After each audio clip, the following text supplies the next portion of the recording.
Admiral Vextel stood in the command center of the massive warship Eternal Dominion. His forearms moved quickly across the control panels as warning lights flashed red throughout the bridge. The ship's sensors had picked up something impossible, something that should not exist in this part of space. "Report," Vextel ordered, his voice carrying the authority of someone who had never lost a battle. Lieutenant Kixana looked up from her station, her large black eyes wide with confusion. "Sir, we have detected a human battleship approximately 200,000 kilometers away. The ship appears to be alone and showing minimal energy signatures." Vextel's mandibles clicked together in disbelief. Humans in deep Empire space? It was impossible. The Zephyrian Empire had crushed the human resistance 3 years ago. Earth was under their control. The remaining human fleets were scattered and contained in distant refugee sectors, far from the Empire's core worlds. "Are you certain it's human?" Vextel asked, moving to the main display screen. "Yes, sir. The ship's design matches their old battleship class. Our computers identify it as approximately 300 meters long. Small by our standards, but it appears to be heavily armed for its size." Vextel studied the image on the screen. The human ship looked old and beaten. Its hull showed clear signs of battle damage.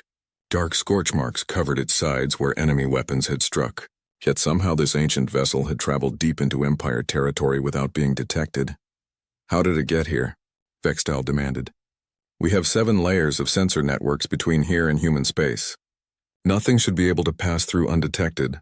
"Unknown, sir," Kixana replied. "The ship appears to have been drifting with minimal power. It's possible our sensors missed it because of its low energy output." The Admiral walked closer to the display. The human ship was called the UES Defiance. Even the name irritated him.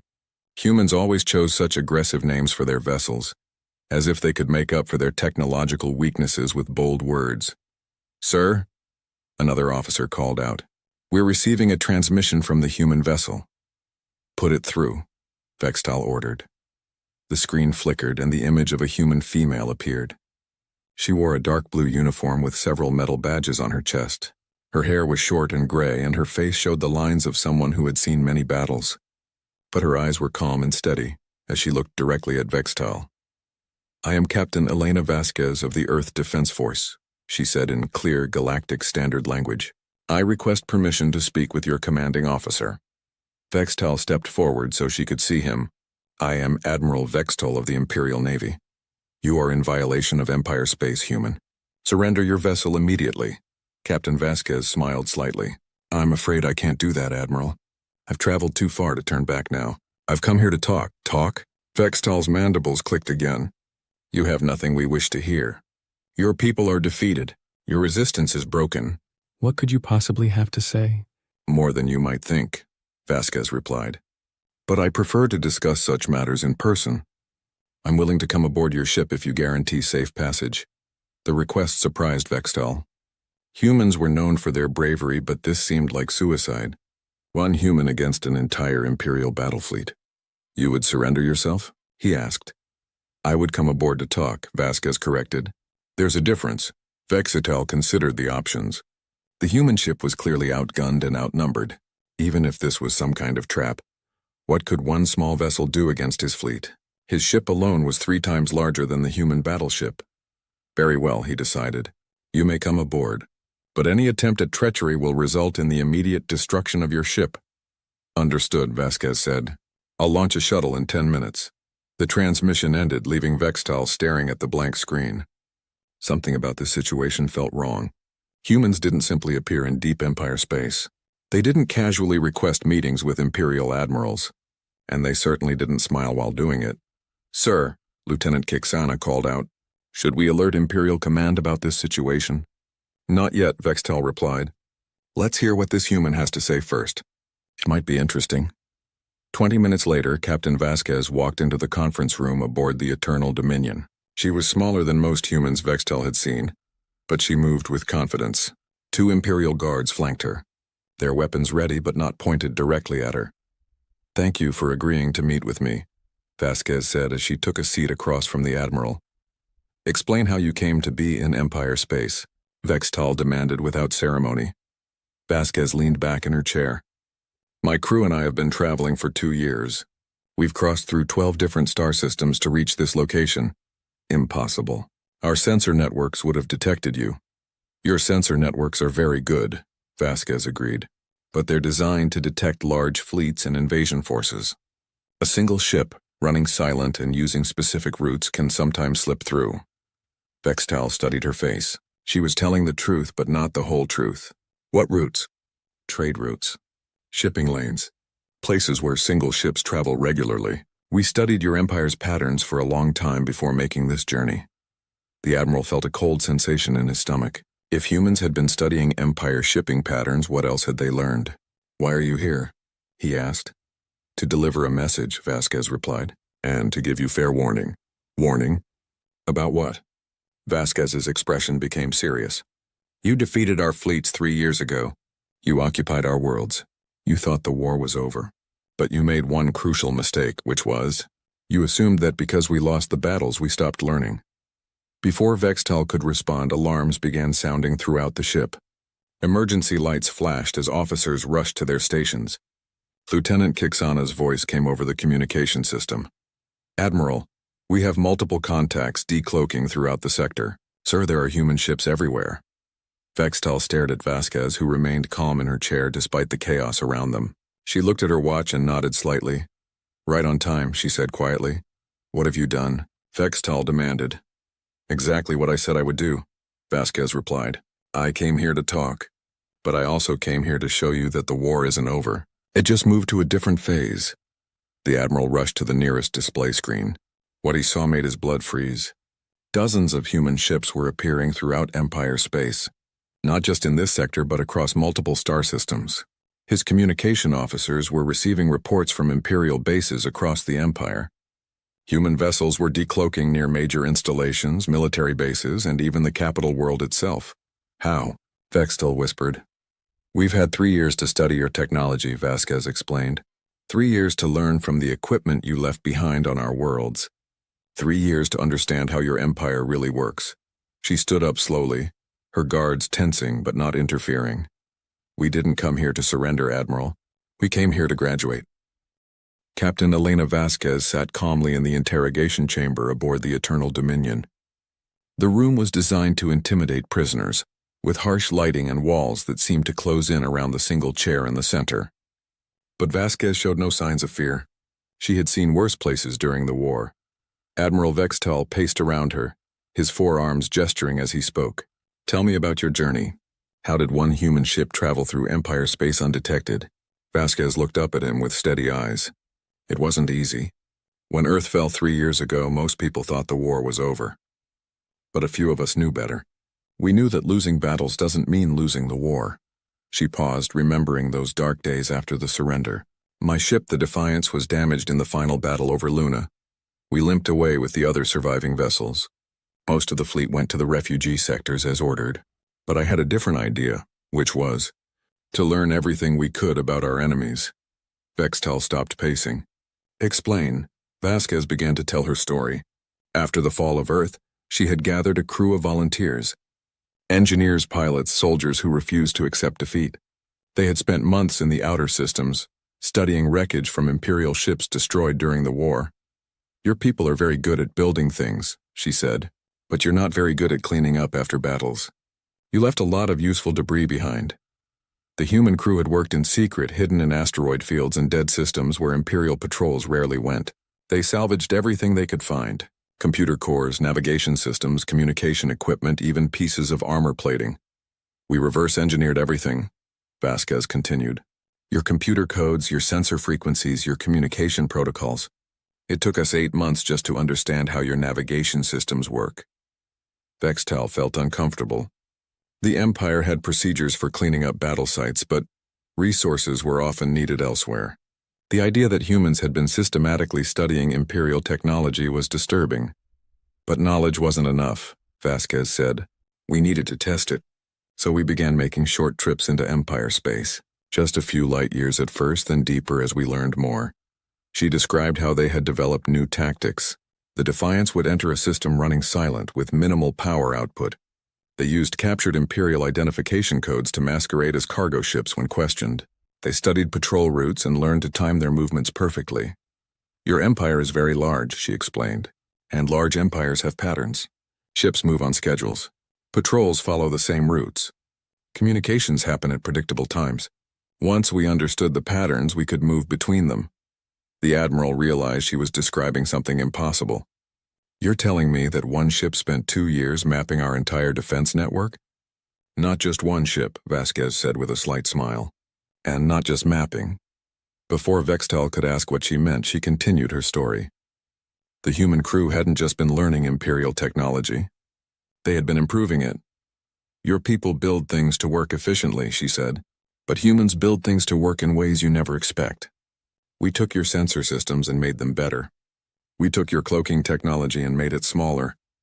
We took your weapons and made them more accurate. She described how human engineers had combined Imperial technology with their own innovative thinking. They created hybrid systems that performed better than the originals.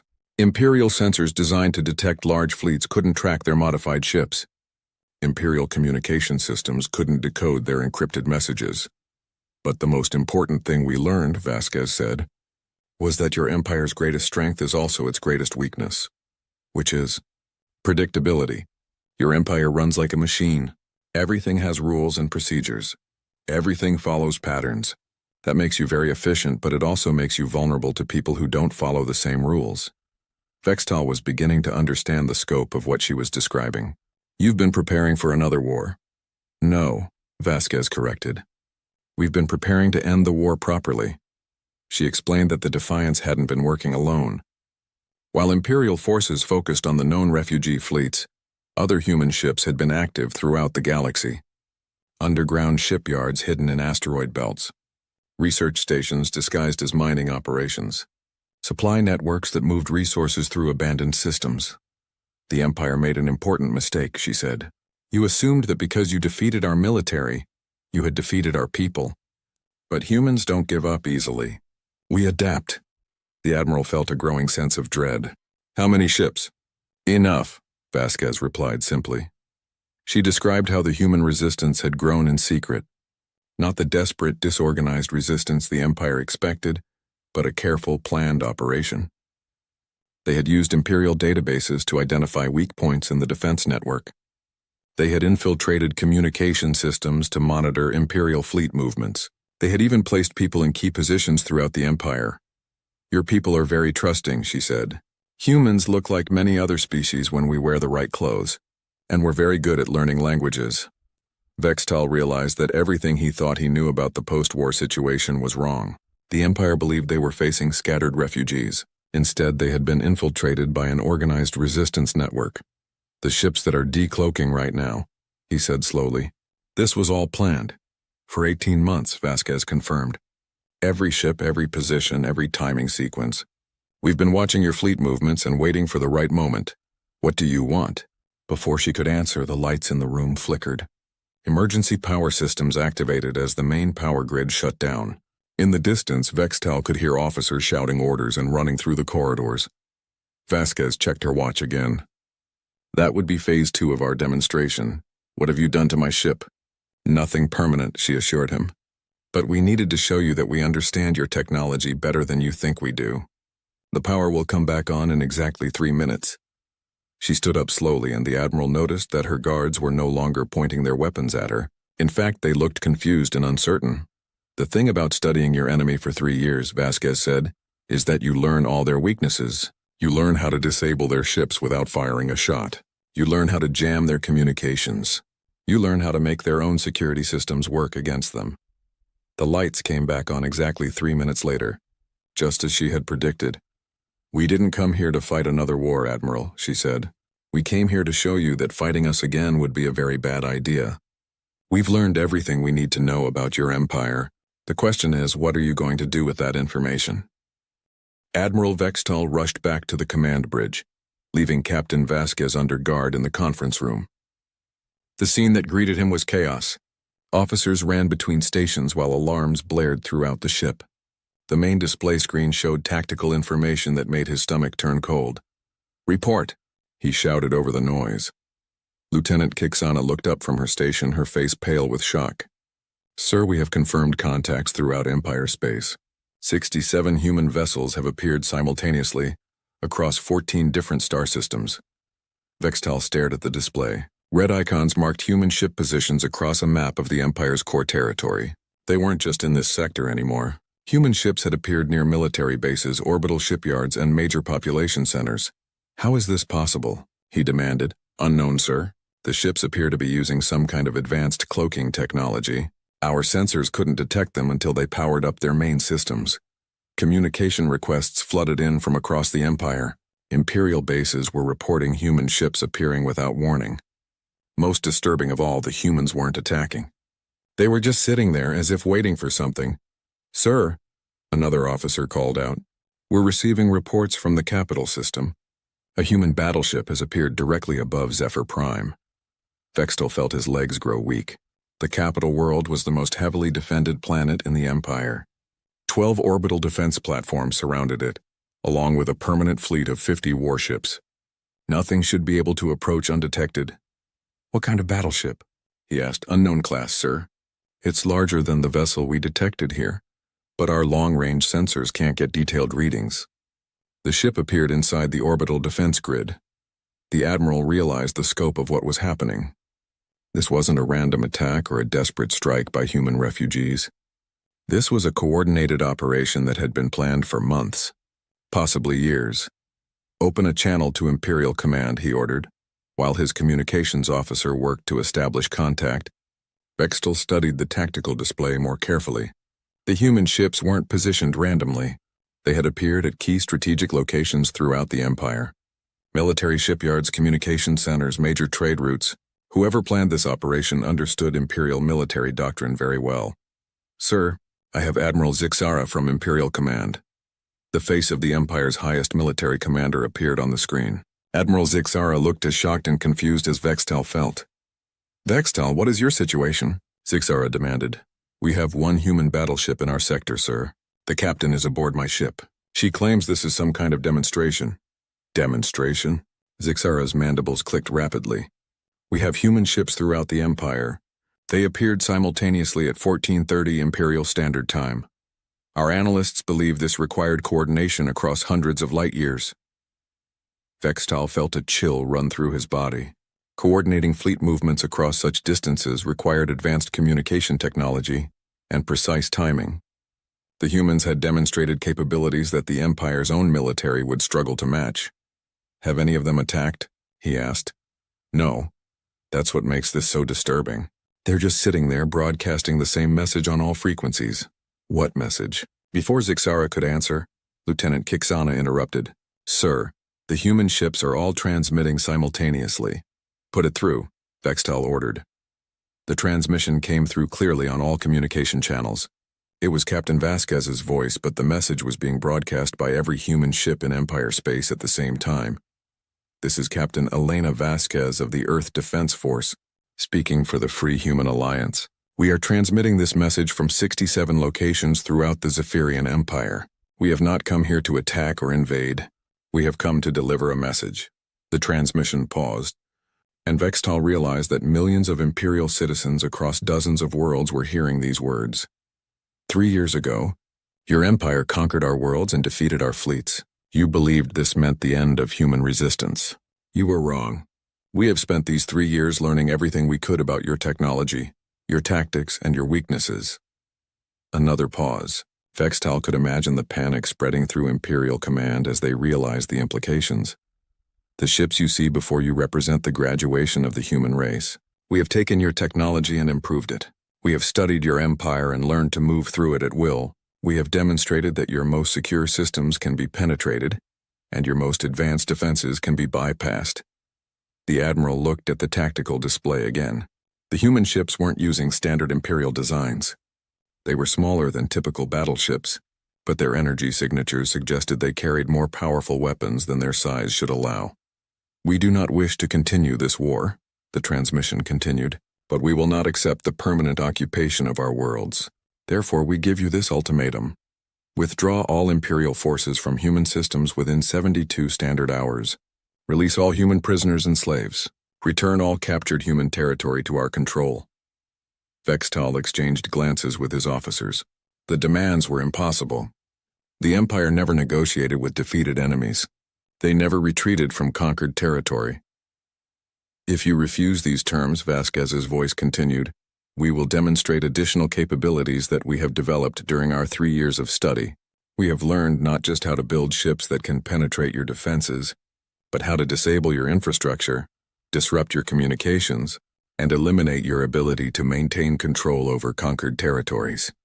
The transmission ended, leaving the bridge in complete silence. Every officer stared at their stations, trying to process what they had just heard. Sir, Lieutenant Kixana said quietly, we're receiving similar reports from across the Empire. The humans have appeared near every major military installation we have.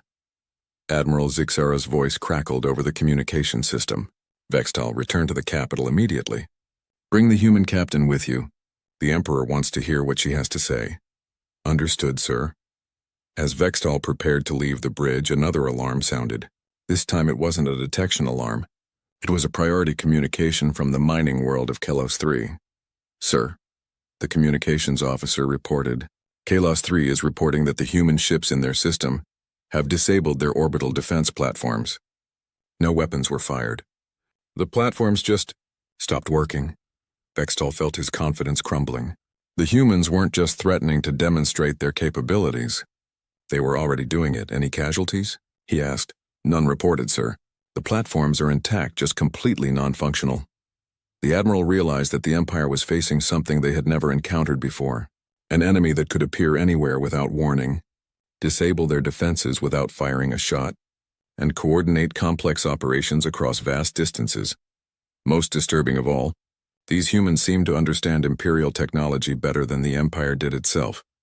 Set course for the capital, he ordered. Maximum speed. As the Eternal Dominion turned toward home, Vextal wondered if they were already too late to prevent whatever the humans planned to do next. Emperor Thaxmore stood in the center of the Imperial War Council chambers, his massive form towering over the holographic display that showed the current crisis.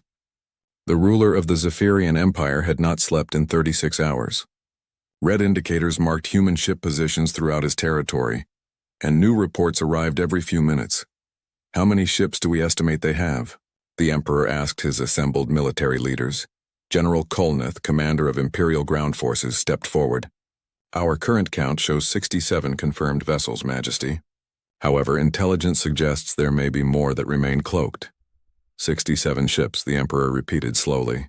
3 years ago, we destroyed over 300 human vessels and thought we had broken their military completely. Where did these ships come from? Admiral Zixara activated a section of the holographic display. Our analysis suggests these are not the same designs we fought during the war. These ships appear to be hybrid constructions, combining captured Imperial technology with human engineering. The Emperor studied the ship designs shown on the display. They were smaller than standard Imperial battleships, but their energy signatures suggested they were far more advanced than anything humans had possessed during the original war.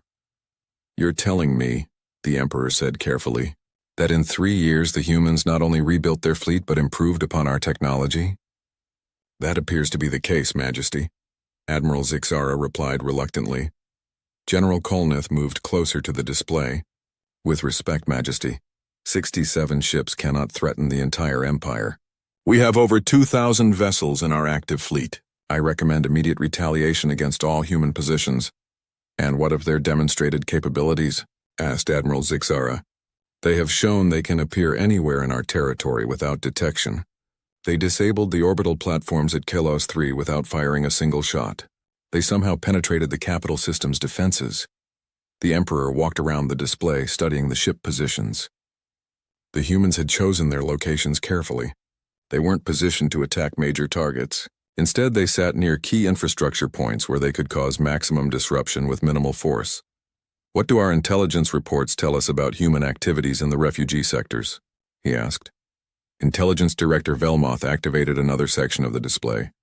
Our monitoring of the refugee sector shows normal activity, Majesty. The human populations there appear to be engaged in agriculture and basic manufacturing. We detected no military ship construction. Then where were these vessels built? Unknown, Majesty. Our analysis suggests they were constructed in locations outside our normal surveillance areas. The Emperor felt a growing sense of unease. The Zephyrian Empire controlled nearly 1/4 of the galaxy. They had the most advanced sensor networks and the largest intelligence operation in known space. The idea that humans had built an entire fleet without detection was deeply disturbing. "Show me the details of their ultimatum again," he ordered. The recording of Captain Vasquez's transmission played on the main speakers. Every council member had heard it multiple times, but the Emperor wanted to analyze every word. "Withdraw all Imperial forces from human systems within 72 hours, the recording said. "Release all human prisoners and slaves. Return all captured human territory to our control." General Kolneth stepped forward aggressively. "Majesty, the Empire cannot negotiate with defeated enemies. If we give in to human demands, every conquered species will expect the same treatment." "And if we refuse?" the Emperor asked. "Then we crush them," Kolneth replied. 67 ships cannot stand against the full might of the Imperial Navy." Admiral Zixara looked uncomfortable. "General, I must point out that these humans have demonstrated capabilities we don't fully understand. They appeared simultaneously across 14 star systems. That requires coordination technology superior to our own." "Technology they stole from us," Kolneth argued. "Technology they improved," Zixara corrected. "Our ships cannot coordinate actions across such distances with that precision." The Emperor considered both arguments. The Empire's reputation depended on never showing weakness, but their military doctrine also emphasized understanding enemy capabilities before engaging. "What other demonstrations have they made?" he asked. Director Velmoth activated another display. "In the past 12 hours, human ships have conducted what appear to be test operations at 17 different locations. They have disabled defense platforms, jammed communication networks, and infiltrated secure computer systems. In every case, they accomplish their objectives without causing casualties?" "Without casualties?" The Emperor was surprised. "None reported, Majesty. The humans appear to be making a deliberate effort to avoid harming Imperial personnel." General Kolneth waved dismissively. "Propaganda. They want us to believe they're more capable than they actually are." "Or," Admiral Zixara suggested, "they're demonstrating that they could cause significant damage if they chose to, but prefer not to." The Emperor studied the tactical data more carefully. The human operations showed a level of precision and restraint that impressed him despite his anger. Disabling orbital platforms without destroying them required sophisticated technology and careful planning. Jamming communications without causing permanent damage showed both capability and discipline. "How long until the 72-hour deadline?" he asked. 31 hours, Majesty," Director Velmoth replied. "And our fleet positions?" Admiral Zixara highlighted Imperial ship locations on the display. "We have significant forces within striking distance of most human positions. However, we cannot coordinate a simultaneous attack on all human ships. They chose their positions too well." The Emperor realized the tactical problem. If the Imperial fleet moved against some human ships, the others could strike at undefended targets. The humans had created a situation where the Empire couldn't use their numerical advantage effectively. "What about the ship above our capital?" he asked. "The UES Retribution remains in position above Zephyr Prime," Admiral Zixara reported. "It has made no aggressive moves, but its presence demonstrates that our most secure system can be penetrated." The Emperor felt a chill run through his body. If humans could place a battleship above the capital world, they could target any location in the Empire. The implications for Imperial security were staggering. "Majesty," General Kolneth said urgently, "every hour we delay shows weakness. Our subject species are watching. If we appear unable to deal with a human threat, rebellions could start throughout the Empire." The Emperor knew Kolneth was right about the political implications, but Admiral Zixara was also right about the military risks. The Empire was facing an enemy they didn't fully understand. "What do we know about this Captain Vasquez?" he asked. "She commanded a battleship during the original war," Director Velmoth replied. "Her ship was heavily damaged in the final battle, but she escaped with the retreating human fleet. Intelligence reports suggested she was involved in organizing refugee settlements. Apparently she was organizing more than settlements," the Emperor observed. A new alarm sounded in the chamber. Admiral Zixara rushed to check the incoming reports. "Majesty," he said with obvious shock, "we're receiving reports from the mining systems. Human ships have begun extracting Imperial prisoners from labor facilities. They're not attacking the facilities, just taking the humans and leaving. How many prisoners? Over 10,000 so far, Majesty. They appear to be targeting every location where human prisoners are held. The Emperor realized that the humans weren't waiting for the deadline to expire.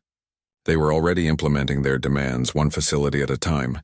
Can we stop them? He asked. Admiral Zixara studied the tactical display. We could try, Majesty. But they're operating across dozens of systems simultaneously. We don't have enough ships in position to intercept all of them. General Kolnith stepped closer to the Emperor. Majesty, we must act decisively. If we allow humans to dictate terms to the Empire, our authority will collapse. The Emperor looked around the chamber at his advisors. For the first time in his reign, he faced a situation where military force alone might not be the answer. 31 hours, he said quietly. We need to decide what the Empire values more, our pride or our survival. The conference room aboard the neutral trading station Harmony's Edge was filled with tension. Representatives from 12 different species watched as the most unlikely peace negotiation in galactic history took place. At one end of the long table sat Emperor Thaxamor of the Zephyrian Empire, his massive form draped in ceremonial robes. At the other end sat Admiral Elena Vasquez, recently promoted from her captain's rank, wearing a simple human military uniform. 3 months had passed since the human fleet's dramatic appearance in Empire space. 3 months of careful negotiations, technological demonstrations, and slowly growing respect between two species that had been bitter enemies. The terms of territorial restoration have been agreed upon, announced Mediator Kixtal, a representative from the neutral Centauri Federation. All human worlds occupied during the war will be returned to human control within 6 standard months. Emperor Thaxamor nodded slowly. The decision had not been easy. The Empire had never given up conquered territory voluntarily.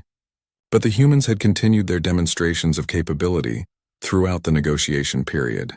They had shown they could disable Imperial infrastructure at will, extract prisoners from any facility, and appear anywhere in Empire space without warning. The prisoner exchange protocols are also finalized, the mediator continued. All human prisoners and slaves will be released immediately. In return, the Free Human Alliance will provide complete technical documentation for their defensive technologies. Admiral Vasquez spoke for the first time in an hour. We want to be clear about something. The technologies we're sharing are defensive in nature. Cloaking systems, electronic warfare capabilities, sensor jamming techniques. We're not providing weapons designs. General Kolnith, who had insisted on attending the negotiations, leaned forward aggressively. You expect us to believe humans will share military secrets with no guarantee of future cooperation? We expect you to understand that our goal was never conquest, Vasquez replied calmly. We wanted our people free and our worlds returned. Now that we have agreements on both points, we have no reason to continue hostilities. Emperor Thaxamor studied the human admiral carefully. Over the past 3 months, he had learned to respect her tactical intelligence and negotiating skills. She had consistently demonstrated that humans thought differently than any species the Empire had encountered. There is one more matter to discuss, the Emperor said. The mutual defense proposal. This was the most surprising development of the entire negotiation. After reviewing human capabilities, Imperial military analysts had reached a startling conclusion. The humans had developed technologies and tactics that would be extremely valuable for defending against external threats. Admiral Vasquez activated a holographic display showing the galaxy's outer rim. Our long-range sensors have detected concerning activity in the galactic core region. Ancient automated systems are showing signs of activation. If our analysis is correct, both our civilizations may face threats that require combined capabilities to handle. The Emperor had seen the same intelligence reports. Deep space monitoring stations had recorded energy signatures consistent with ancient warfare machines, awakening after millions of years of dormancy. Neither human nor Imperial technology alone might be sufficient to deal with such threats. The proposed alliance structure is unprecedented, Mediator Kixtal observed. 2 species that were recently at war, agreeing to combine their fleets for mutual defense. War teaches you about your enemy's weaknesses, Vasquez said, but it also teaches you about their strengths. The Empire has industrial capacity and organized military structure that humans lack. Humans have adaptability and innovative thinking that the Empire lacks. General Kolnith looked skeptical. What guarantee do we have that humans won't use shared technology against the Empire in the future? The same guarantee we have that the Empire won't use shared technology against humanity, Vasquez replied. Mutual benefit and mutual vulnerability. She activated another section of the display. The joint research projects we're proposing will require cooperation from both sides. Neither civilization will be able to complete the work alone. This creates a situation where betrayal becomes self-defeating. Emperor Thaxmore considered the proposal carefully. The Empire had always expanded through conquest and domination. The idea of partnership with a former enemy was completely foreign to imperial culture. But the humans had proven that traditional approaches didn't always work. The technical integration challenges will be significant, Admiral Zixara observed. She had become the primary imperial liaison for the negotiations. Human and imperial systems use different design philosophies, which is exactly why the combination will be more effective than either approach alone, Vasquez said. Imperial systems are reliable and powerful. Human systems are flexible and innovative. Together they can accomplish things neither could do separately. The Emperor made his decision. The Zephyrian Empire agrees to the Mutual Defense Alliance, subject to the terms outlined in the agreement documents. Mediator Kixital activated the formal treaty display. Then we have reached a comprehensive agreement. Territorial restoration, prisoner exchange, technology sharing, and mutual defense alliance. This treaty will be known as the Harmony Accords. As the signing ceremony proceeded, Admiral Vasquez reflected on the journey that had brought them to this point. 3 years ago, humanity had been a defeated species facing an uncertain future. Today they were equal partners in the galaxy's most powerful military alliance. The transformation hadn't been easy. Many humans still distrusted the Empire. Many Imperial citizens couldn't accept humans as equals. But the external threats they faced were forcing both species to adapt their thinking. Admiral, Emperor Thaxmore said as the formal ceremony concluded, "There is something I must ask. During our conflict, the Empire consistently underestimated human capabilities. How do we avoid making similar mistakes with future threats?" Vasquez smiled slightly. "By remembering that intelligence isn't the same as technology, and innovation isn't the same as resources. The galaxy is full of species that think differently than we do. The key is learning from those differences instead of trying to eliminate them." 6 weeks later, the first joint human-Imperial fleet departed for the galactic core. The combined force included 30 human vessels and 40 Imperial ships, their crews working together to investigate the ancient threat that had emerged from deep space. Admiral Vasquez stood on the bridge of the UES Defiance, now serving as the flagship for the human contingent. Through the view screen, she could see Imperial battleships flying in formation with human cruisers. The sight would have been unimaginable a year ago. "Admiral," her communications officer reported, "we're receiving a priority transmission from the Deep Space Monitoring Station. Put it through." The image of Emperor Thaxmore appeared on the screen. He was aboard his flagship, the Eternal Dominion. Admiral Vextal visible in the background. "Admiral Vasquez," the Emperor said, "our combined sensor arrays have detected multiple contacts emerging from the galactic core. We estimate at least 200 ancient vessels, each larger than our biggest battleships." Vasquez studied the tactical data being transmitted to her ship. The ancient machines were massive and appeared to be armed with weapons technology that neither human nor Imperial scientists fully understood. "Any response to our communication attempts?" she asked. "None. They appear to be following some kind of program directive.